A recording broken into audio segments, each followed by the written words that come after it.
Vamos configurar aqui o primeiro projeto para fazer um joguinho interativo, onde você não vai precisar digitar e dar Enter, mas o código vai responder aos toques das teclas. Então, a primeira coisa que a gente vai fazer é baixar o projeto. Eu coloquei ele aqui, baixar aqui o projeto de FUP, e ele está aqui em projetos, aplicativos interativos no terminal, Termgame. Vou baixar aqui o projeto. Ele vai criar essa pasta Termgame README. Aqui no meu caso vai estar aqui dentro de FUP, Database, Termgame README. Tá. Então, quando nós baixarmos os arquivos do projeto, ele vai me dar um README com as orientações de o que é para fazer no joguinho, um extra com as orientações de instalação do meu projeto, dos pacotes que eu preciso. Então, para isso, eu vou precisar navegar, manipular o terminal. Então, a primeira forma de fazer isso é interativa. Nós podemos utilizar dois comandos principais, que seriam o ls, para mostrar os arquivos que eu tenho na minha pasta local. Por exemplo, agora eu estou na pasta aqui Xcode. E o cd, que é para mudar de pasta. Então, meu projeto está lá em cd, FUP, dentro de FUP eu tenho database, cd database, dentro de database eu tenho Termgame 1, tenho que chegar lá, Termgame 1, ok. Quando eu cheguei aqui, eu tenho esses arquivos. Em Go, para poder instalar a biblioteca externa, a gente vai ter que iniciar um módulo, e a gente consegue fazer isso com o termmod. Então, vou dar o Ctrl C aqui, Ctrl Shift V aqui embaixo, dizendo, olha, eu vou trabalhar com um conjunto de arquivos e bibliotecas externas. E o nome do meu projeto vai se chamar Game. Agora que eu tenho um módulo, eu posso baixar bibliotecas externas. E aqui a gente vai baixar essa tcell2, que permite que eu interaja com o terminal sem precisar ficar dando Enter para que o terminal leia o que eu estou digitando. Colei aqui, dei Enter, ele vai baixar todos os arquivos que eu preciso. Ok. Então, agora só me falta rodar o projeto. Eu poderia rodar com go run ponto, dizendo, olha, eu vou rodar tudo que está aqui dentro desse projeto. Ou se você quiser rodar via tko asterisco.go, todos os arquivos .go. E na hora que eu fiz isso, ele vai rodar. Agora eu tenho esse arrobinha que eu vou manipular, estou manipulando aqui para a direita, para a esquerda, para cima e para baixo. Para sair do projeto, você pode só apertar o ESC e aí a gente volta para essa tela. Então vamos ver o que foi que a gente viu. Quando eu dou um CD para algum local, eu mudo o meu directory, né, change directory para esse local. A gente tem uns CDs especiais. CD barra CD ponto, eu subo. CD sozinho eu vou para a pasta home. E CD tracinho eu volto para a pasta onde eu estava. Então, bora testar aqui. Se eu quiser voltar para a pasta database, eu posso dar um CD ponto. Voltei para a pasta database. Se eu quiser voltar para a pasta que eu estava, posso dar um CD barra, eu volto para a pasta que eu estava. Se eu quiser ir para a pasta do usuário, eu posso só dar um CD puro, fui para a pasta do usuário. Quero voltar para onde eu estava, CD barra, eu volto para onde eu estava. Se por acaso eu inicializar o meu código, rodar aqui meu código, e der algum problema, estou fazendo código, entrei em loop infinito, não estou conseguindo sair, eu posso matar o processo. Eu mato o processo digitando Ctrl C. Ctrl C para matar o processo, mata na marra. Se por acaso o meu terminal ficou muito bagunçado, porque quando essa biblioteca inicia, ela muda a forma de entrada do terminal. E aí, quando a gente mata abruptamente, a gente pode acabar esculhambando a forma como os dados são entrados. Você pode matar o terminal, seja clicando aqui, ou seja digitando Ctrl D. E aí, quando você abrir um novo terminal, vai estar tudo corretinho. Uma coisa chatinha é toda vez que você mata o terminal, ter que ficar voltando para o local onde você estava. Tá? E aí, para isso, você pode instalar uma extensão. Você pode vir aqui nas extensões do VS Code e digitar Open Terminal Here. Abrir o terminal aqui. Aí você clica aqui nessa extensão. O meu já estava instalado. Você pode colocar instalar. E aí ele vai te dar um comando chamado Ctrl Shift T, que é que o Ctrl Shift T faz? Quando você estiver olhando para um arquivo, você aperta Ctrl Shift T e ele vai abrir um novo terminal olhando para esse arquivo. Então, se você não tem nenhum terminal aberto, na hora que você está olhando para um arquivo, Ctrl Shift T, ele vai abrir o terminal diretamente olhando para cá. E aí o terminal funciona normal. Por exemplo, Ctrl J para mostrar e recuar o terminal. Ok, então vamos entender o que é que está acontecendo nesse projeto. tcl-run *.go, o tcl-run ponto. O ponto significa a pasta atual em que eu estou. Então está aqui, eu tenho o meu arrobinha que eu estou manipulando. Então vamos olhar para o código e entender o que é que está acontecendo aqui. Esse código ele vai utilizar, não tem nada de vetores aqui, só tem structs. Então eu tenho que um elemento visual, ele tem uma posição que vai ser um X e um Y, um símbolo que vai ser um caractere e uma cor que vai estar representada aqui por esse tipo chamado tcl.color. Okay? Então isso daqui é um elemento. O meu jogo, que é aquilo que eu estou rodando, ele vai ter uma tela, vocês não precisam se preocupar com isso, vocês não vão manipular, e por enquanto eu coloquei só um jogador, que é um elemento, ou seja, o jogo tem um jogador e o jogador é um elemento, ou seja, o meu jogador vai ter um X, um Y, um símbolo e uma cor. Esse init vai ser executado uma única vez antes do jogo começar. Cliquei aqui errado. E o que é que o meu init está fazendo? Está dizendo que o meu jogador vai ser um elemento e eu estou inicializando esse elemento com x igual a 5, y igual a 5, símbolo igual a arroba e a cor igual a tcl.colorRed. Poderia inicializar ele com qualquer outra cor. Color blue, black, brown, começar de azul. E o meu símbolo estava arroba, mas eu vou colocar aqui o hashtag, tá? Então, isso aqui vai rodar uma única vez, como único elemento de interação que eu tenho ao jogador, ele vai criar inicializar o jogador com essas variáveis. Se você tivesse outras coisas para inicializar, paredes, pedras, minas, o código que vai rodar só no começo para determinar onde as coisas começam, seria dentro da função init. A função draw, ela é responsável por desenhar as coisas. E aí, sugiro que você sempre deixe aqui o clear no começo, vai limpar a tela, o show no final vai mostrar as coisas que você desenhou, e aqui eu estou fazendo um único comando, plotar elemento. E aí o elemento que eu passo é o jogador. O que é que o plot elemento faz? Ele chama a função plot, que vai receber um X, um Y, um símbolo e uma cor. Então ela pega, define o estilo para eu poder desenhar, né? Definindo qual é a cor de frente e a cor de fundo. Estou colocando a cor de fundo para ser sempre black. E aí eu chamo a função da biblioteca tcl que desenha de fato o caractere. Tá? Então, init acontece uma única vez. Draw acontece no final de toda a interação, desenhando os elementos visuais. E a terceira função que a gente vai manipular é a função update. Na função update, o nosso jogo ele é reativo, ou seja, ele não é assíncrono. Toda vez que eu teclo uma tecla, acontece uma ação. E ele fica esperando essa tecla para realizar uma ação. No caso aqui, ele vai receber o meu update, a tecla que eu teclei.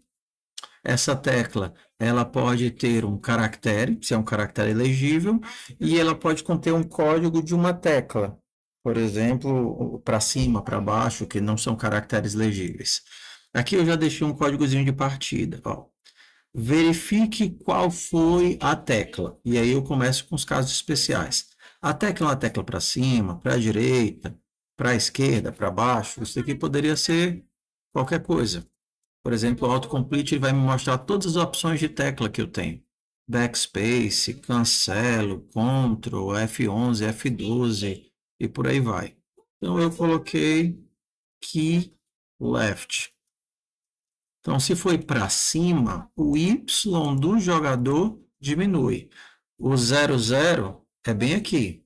O x aumenta para a direita, o y aumenta para baixo.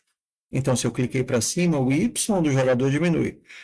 Cliquei para a direita, o x aumenta, para baixo, o y aumenta, para a esquerda, o x diminui. E aqui, caso não tenha sido nenhum desses, ele vai tentar ver se foi um caractere, uma tecla que tinha um caractere legível, assim, digamos. Ele pega o caractere que foi digitado. Se é algo visual, né? Por exemplo, backspace não é visual, insert não é visual, mas são teclas. Mas P, C, D, B maiúsculo, tudo isso é visual. Se tinha uma letra legível, ele vai trocar o símbolo do jogador por essa letra. Então, juntando todas essas coisas, vou matar aqui, vou rodar de novo, nós temos. Se eu colocar, agora já começou como hashtag azul, né? Se eu colocar para a direita, vai ficar aqui para a direita. Esquerda, esquerda, para cima, para baixo. Se eu sair da tela, ele não tem mais como desenhar. E se eu digitar qualquer outra coisa que não seja essas, por exemplo, digitar Enter, ele trocou pelo Enter. H vai virar H, I, J, K, R, L e por aí vai. E pelo menos agora nós já temos uma base para poder escrever coisas na tela e ter uma reação de código que não dependa do Enter para inserir input. Vamos começar aqui alguns códigos aleatórios só para a gente brincar. Então, a primeira coisa que seria interessante seria eu saber os limites da minha tela. Então, eu consigo fazer isso acessando através do G, que é o game, a tela, g.tela. E a partir da g.tela, eu poderia pegar o tamanho, o size. Ele vai me informar duas coisas, a largura e a altura. Então, eu poderia dizer como x máximo e y máximo, ou largura e altura. X máximo, y máximo. Então, pronto. Com essas informações, toda vez que o jogador andar, tá? Lembra, isso daqui é o processo que vai acontecer em cada rodada. Vou colocar aqui no finalzinho. Peguei aqui o x máximo e y máximo. Vou desabilitar o Copilot aqui. Então, o que é que eu vou fazer? Se por acaso o x do meu caractere for menor do que 0, ou seja, o jogador saiu pela esquerda, G é o jogo, jogador é o jogador que está dentro do jogo, x é o x do jogador. Se ele for menor do que 0, eu vou jogar ele para a direita. G.jogador.x vai ser x máximo menos 1. Começo do 0 e vou até o máximo menos 1. Se por acaso eu sair pela direita, se g.jogador.x for igual a x máximo, então eu vou fazer ele voltar para o 0. g.jogador.x recebe 0. Como a gente não está usando o y máximo, ele vai reclamar, toda variável que eu não uso, ele não me deixa compilar, então eu poderia só dizer assim, ó, ei, eu sei que eu não estou usando, mas reclame não, certo? Então, bora lá.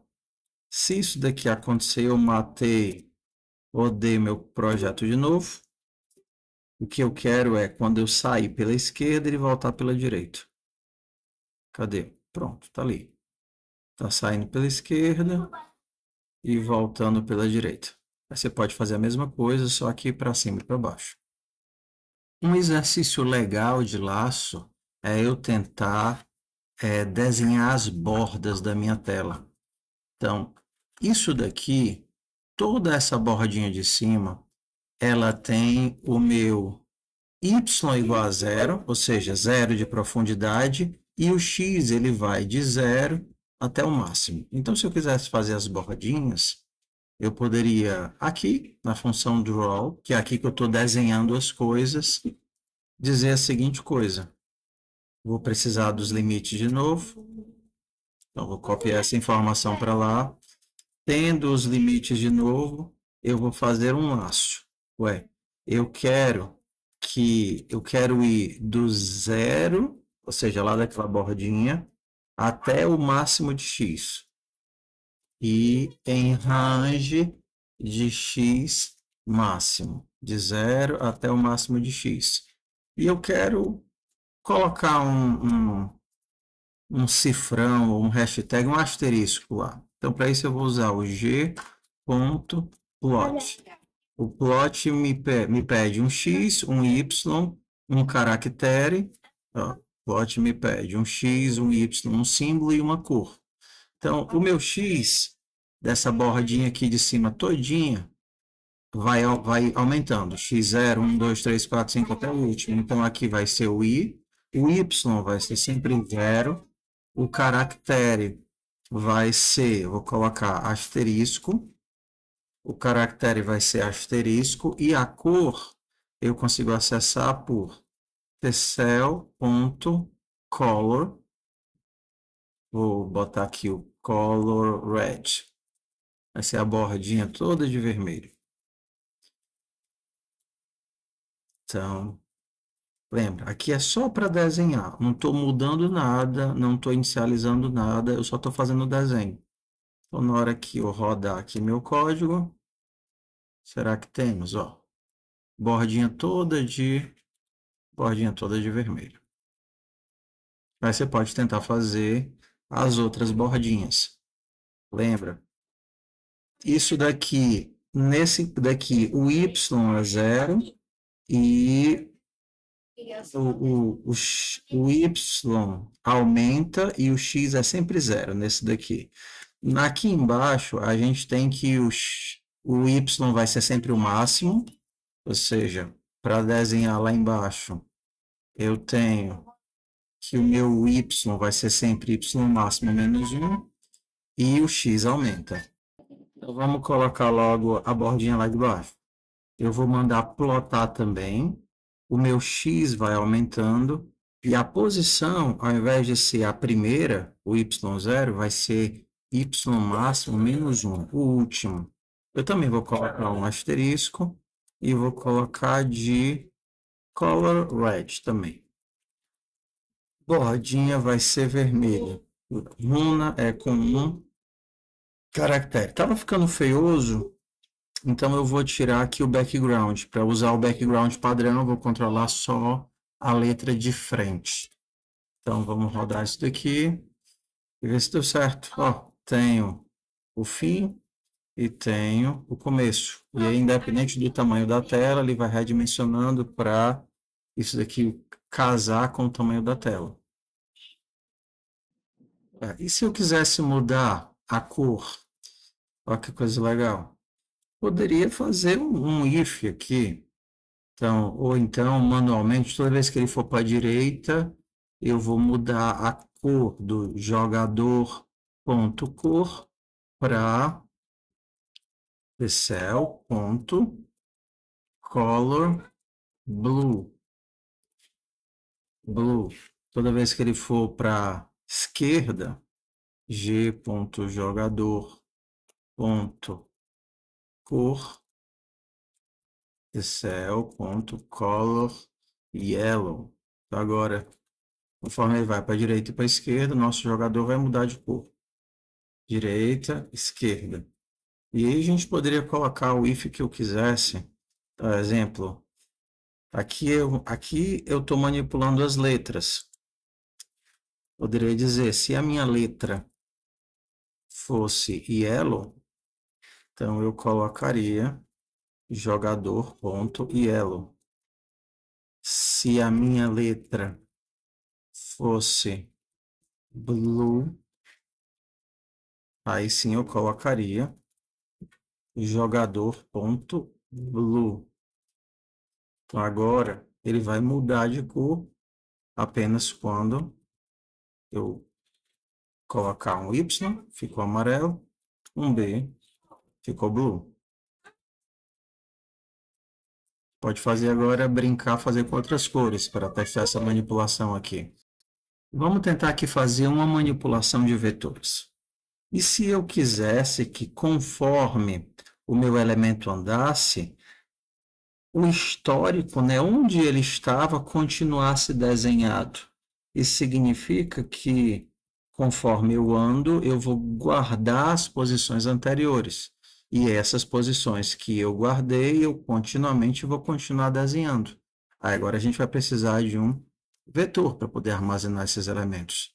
Esse vetor eu vou colocar aqui na minha struct. Então, além do jogador, que é onde atualmente eu estou, eu poderia ter a lista com as posições do meu passado. Meu passado poderia ser um slice de elementos. Um slice de elementos. Ele está dizendo que eu nunca utilizei.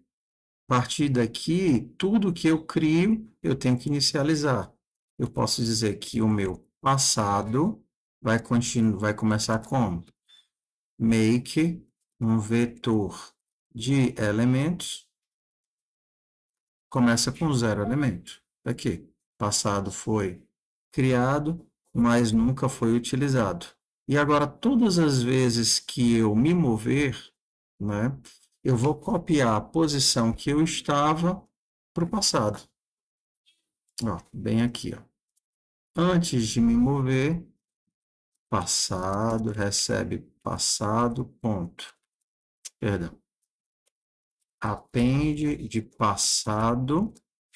Meu passado é uma posição, é uma lista de aqui, ó, g.passado.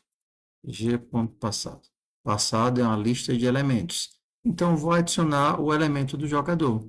O jogador é um elemento, copiei o jogador, ou seja, posição x e y, cor e a letrinha para dentro dessa lista. Então toda vez que eu me mover, antes de me mover, eu vou copiar para cá.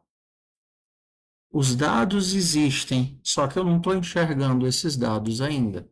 Se eu rodar, mesmo que os dados estejam sendo guardados, antes de eu me mover, o que ele está reclamando aqui? Cor, passado. Passado não está dentro do jogador. Eu fiz errado aqui, ó. Passado está dentro do game. G. Passado é igual a make. Passado é um atributo do jogo, não um atributo do jogador. Ok. Agora eu tenho que o meu jogo tem um atributo chamado passado, que guarda o passado do jogador. Eu acabei de inicializar ele quando o jogo começa, criando um novo vetor.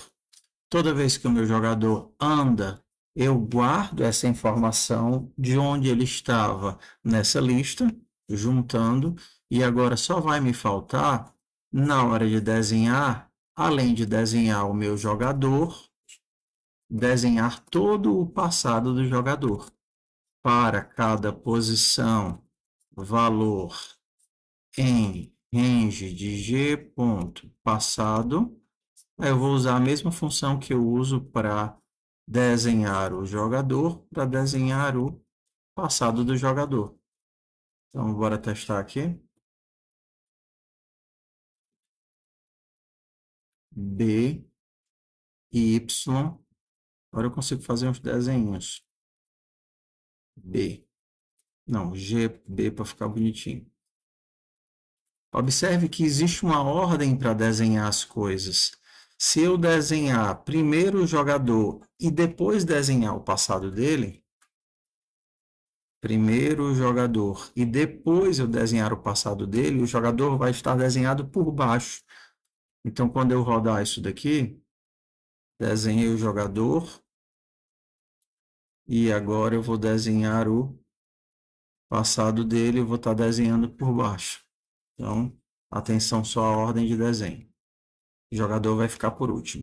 Agora dá para brincar com um monte de coisas. Eu vou colocar algumas ideias na descrição da atividade, mas vocês podem fazer aí o que quiserem. Por exemplo, vocês podem criar uma lista chamada paredes, inicializar essas paredes com alguns valores e impedir o teu personagem de atravessar as paredes. Ou então você pode criar uma variável buraco. Quando ele pisar no buraco, o código acaba. Depois de tantos buracos, o código acaba, tá? E eu deixei com a criatividade de vocês para brincarem um pouquinho com o projeto.